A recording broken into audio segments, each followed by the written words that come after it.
Good evening, ladies and gentlemen. My name is DStephens. We're going to talk about techniques to lower the file size of your images for the web. We got to make those websites a little smaller. Our images are taking up way too much space. First and foremost, ask yourself if you need the image. You've got to eliminate any unnecessary images. Secondly, you need to decide whether your image needs to be vector or raster. Most of the time, you're going to want to go with vector. The only time you should really be using raster is when it's an actual real-life photorealistic, if you will. But you want to stick with the vector because they are resolution independent. They're going to look exactly the same without pixelation at any resolution.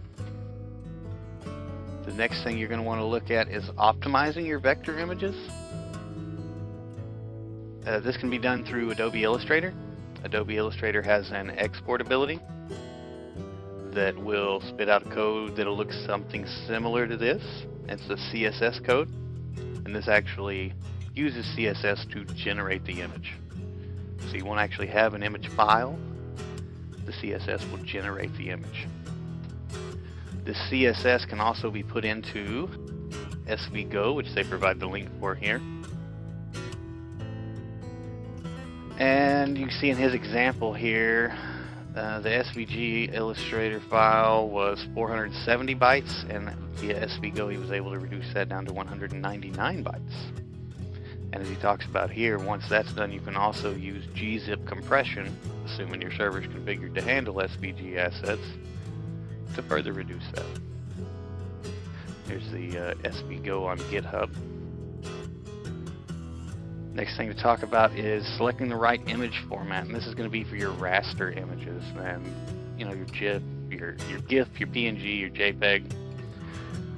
What file format you select is really going to be based on each image. Some of them are going to come out better in different file formats, and you'll be able to get a better quality at a lower size depending on the format and depending on the image.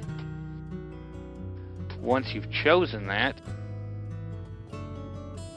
you'll be doing something called lossless versus lossy, and the difference between the two is lossy eliminates pixel data while lossless compresses pixel data. Fairly simple. And that's about it.